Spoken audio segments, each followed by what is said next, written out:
Hello everyone, welcome to another guide. In this video we're going to talk about sidestepping. Now, this video has been requested me by some of you in the comment section. I think it was like 1 or 2 months ago. It took me a little bit, but now we're going to talk about this. Now, unfortunately I don't have a script. I hope that I can explain this as clear as possible. This is a pretty complicated topic to discuss, so I hope I can be as clear as possible. So let's jump immediately into the game. Now, let's start by saying that I would say as beginners, probably your biggest concern when it comes to sidestepping is why would I sidestep here when I can just backdash safely? Because you try to sidestep, and you see sidestep as this very risky thing to do, right? And you probably tried to sidestep and you got clipped by an electric or you got clipped by a launcher, and you basically said, okay, I'm not gonna do this ever again, because it just ended up in a disaster. But I think that the most important thing that you need to understand as a beginner is why do you want to sidestep and when you want to try to sidestep. Let's start with why you want to try to sidestep. Like I explained, most of you might think, oh, I can just backdash, right? Backdash is just as effective, right? It's way better to backdash instead of sidestepping. But there are, like, backdash is true, it's more safe, but at the same time, it's also way less rewarding than a sidestep. A sidestep, there is a risk involved in sidestepping. Sidestepping is not safe. There is a risk involved, and that's exactly how it should be. There should be a risk involved in sidestepping. But the reward can be absolutely massive. And the reward is not just sidestepping into a launch. The reward is also forcing your opponent to use other tools to try and catch you sidestepping. In the case, for example, of Kazuya, if you don't sidestep, there's no reason for him to use his homings. He can just keep using Hell Sweep, 444, but as soon as the Kazuya understands, oh, this guy knows how to sidestep, he will be forced to not use those tools too much, which is exactly what you want to do. You want to try to reduce the amount of times those incredibly powerful tools are used. And usually, powerful tools are usually steppable. And at the same time, you're forcing Kazuya to throw unsafe moves, like down for 2, which is punishable, or back 4, that is duckable, and is slow, so you can try to counter hit him when he does that. So there is a wide range of rewards that you can obtain by sidestepping. It's not just the sidestepping to the launch, right? So let's explain why a backdash, although it is more safe, it's not as rewarding as a sidestep. So let's say that Kazuya does something like standing jab into, I need to remove this, he does standing jab into 443, okay? So if I try to backdash here, you see, if I try to backdash here, my down for 2 will whiff, because I'm creating a horizontal space between me and my opponent. But that, it goes against me. That will make Kazuya's 443 whiff, but that will also work against me, because I can't get my launch. My down for 2 will whiff. Now, sure, here I can try to apply something different, but sometimes when you're in the club, like here it's easy because I know that Kazuya is gonna use his 444. But in a real match scenario, you don't know what your opponent is gonna do, and when that happens, there is a certain amount of seconds that you need, like you need to realize, oh, he whiffed, and that takes time. In practice mode, it's easy because I know he's gonna whiff here, so I can be ready with something like CD1 or whatever. But in a real case scenario, when it comes to Dragunov, in most cases you will try to whiff punish with down for 2. And in that situation, your down for 2 will whiff. Now, what happens instead if I sidestep? If I sidestep, I'm sticking like glue to Kazuya here. You see? The down for 2 will whiff, but I will not create a horizontal space between me and Kazuya. So my down for 2, my main whiff punish, will connect. My main whiff punish will connect, right? When I still was in green ranks, when I started to play Tekken 7 online, I do remember Jin players starting the round with a neutral hop kick. And what happens when they do that is that if you back away from them, you start with a backdash, you will not be able to punish them because the neutral hop kick has no forward momentum.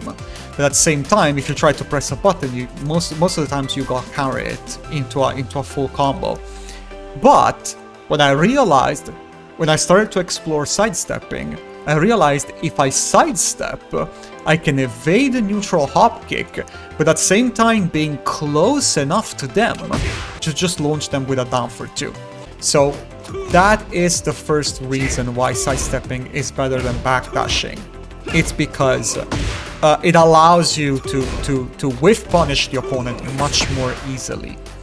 And another reason why backdashing is so good, another reason why sidestepping is so good compared to backdashing is that when you backdash, like not always you will be able to evade a move.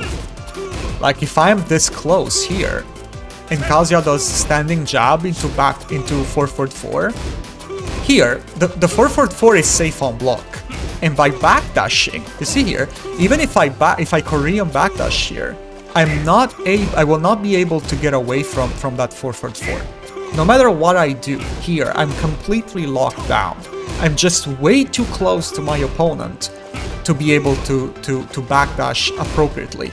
Backdashing works, but you usually need some space between you and your opponent. You need to be already at like range 2 or something, and you need to have a good Korean backdash. If you are this close, backdashing is not gonna save you from your opponent's pokes and attacks, but a sidestep, it will.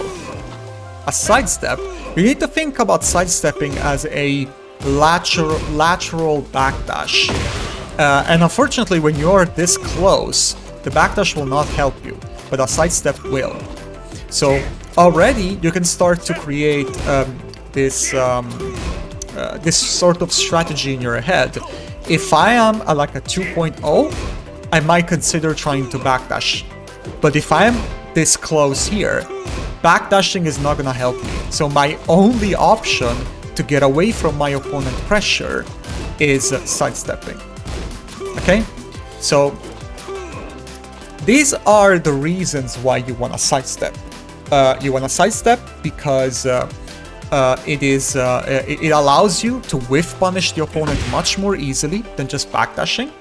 And you want to use it because backdashing, when you're up close, it's not gonna allow you to get away from your opponent pressure, but sidestepping will. And of course, like I also explained, there is also a passive advantage, which is once Kazuya understands that you know how to sidestep and you evade this 4-4-4, at some point it's gonna stop using it and it's gonna start to do something different. And that is exactly what you want, because this move is really good. And you wanna try to minimize the amount of times Kazuya will try to use this move.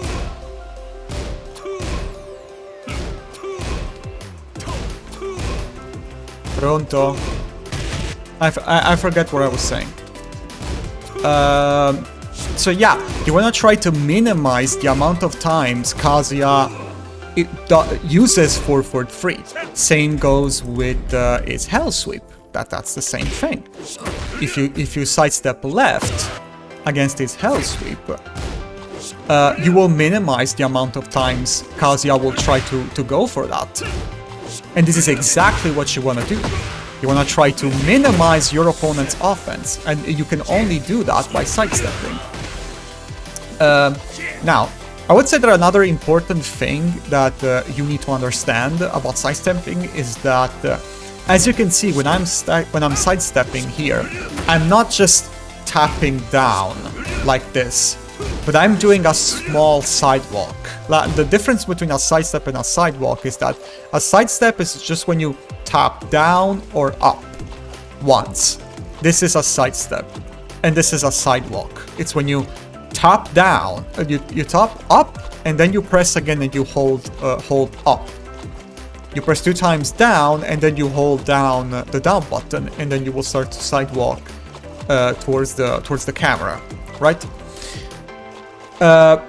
They have different levels of evasion. A sidestep is less evasive than a sidewalk, but at the same time is more safe because you can just sidestep into a guard, into a quick guard. If you commit to a sidewalk, you are usually more vulnerable, but it is most of the times it's essential to evade stuff. If you just commit to a sidestep, most of the times you will not be able to step your opponent's attacks.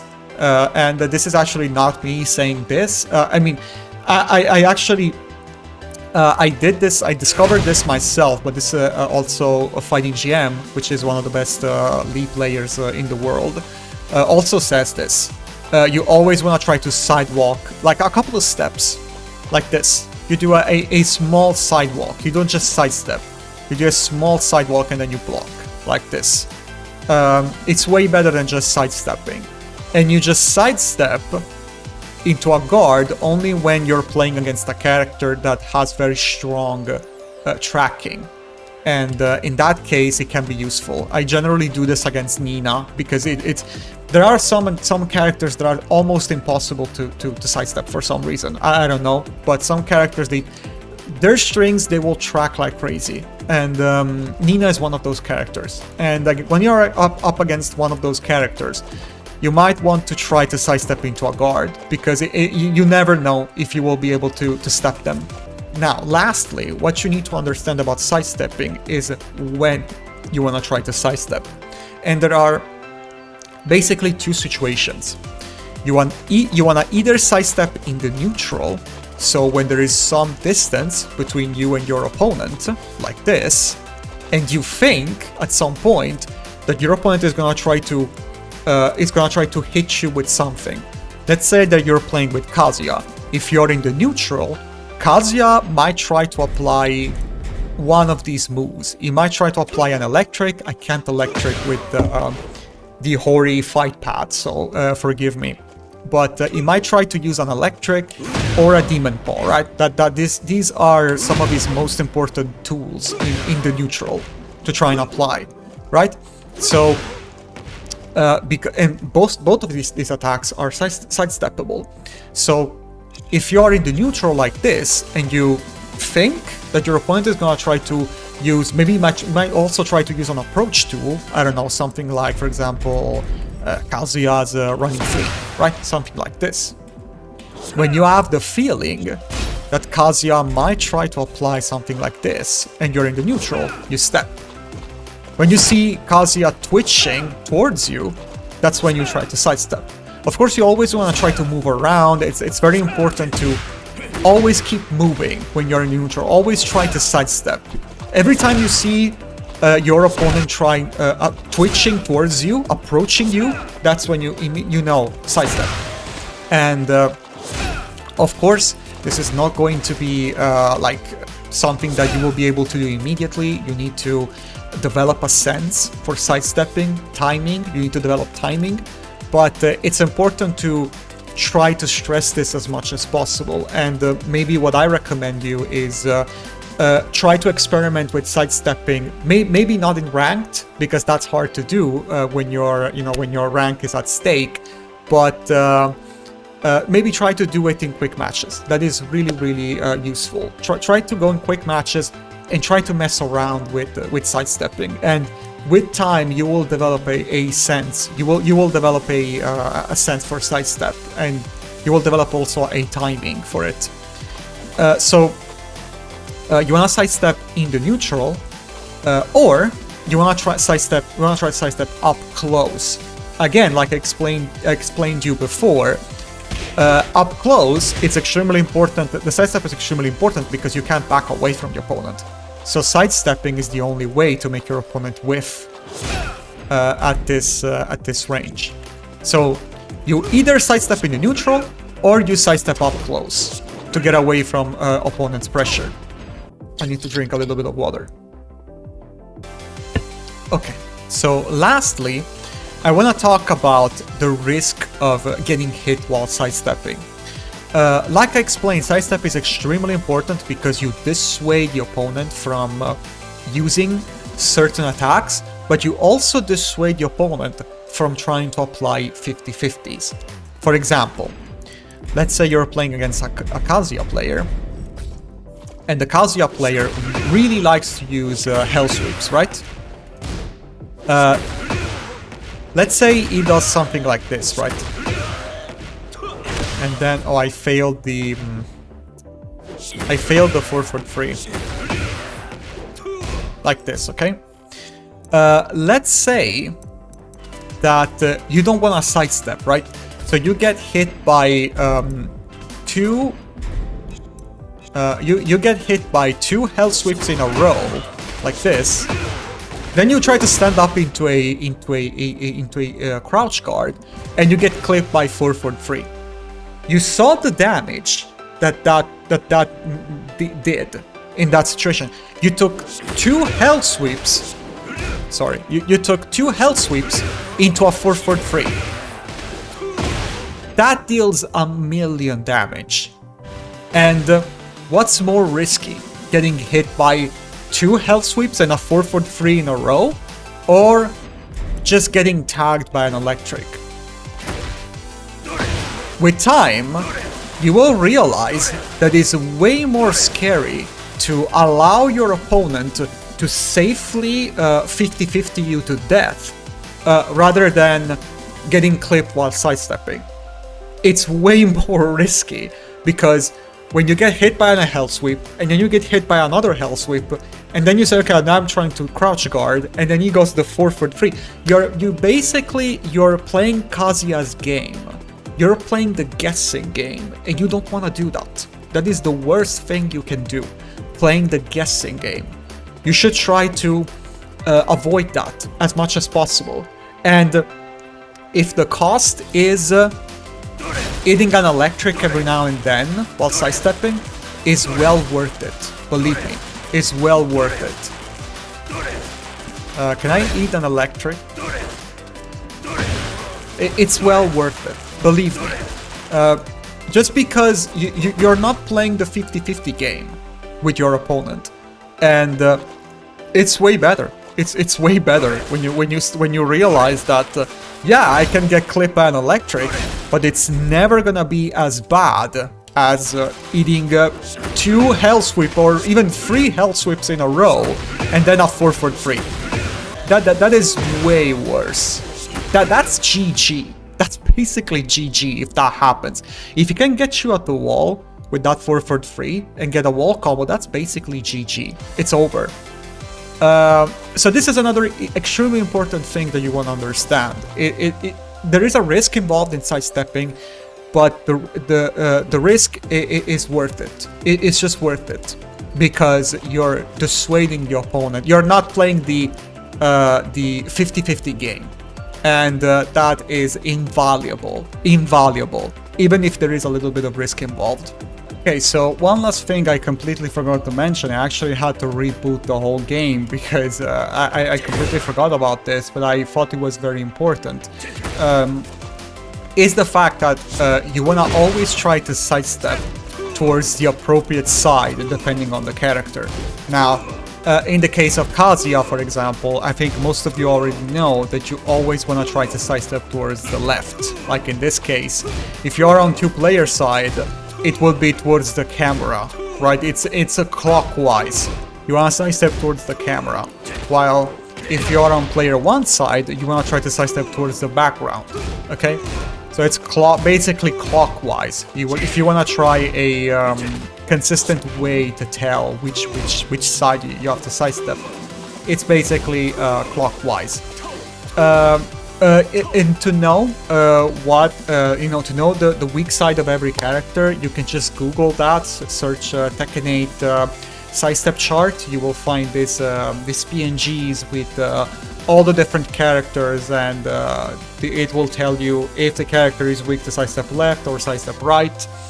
Of course, a good thing would also be to try for yourself. Just go in practice mode. Like, I think sidestep charts are a good starting point, but if you're playing against a character and you feel that there's something weird, you get clipped a lot, you might want to go into practice mode and test that for yourself. Try to record some of the strongest attacks that character has, and try to step them and see if that is actually the appropriate side. You will also want to try to lab a little bit and find out why the sidestep chart says sidestep left or sidestep right, because sometimes you can find some interesting things. You can learn more about the character you're playing against, and you might find some interesting strategies that you can try to apply. But that's it. That's all I wanted to say. So thank you so much for watching, guys, and take care.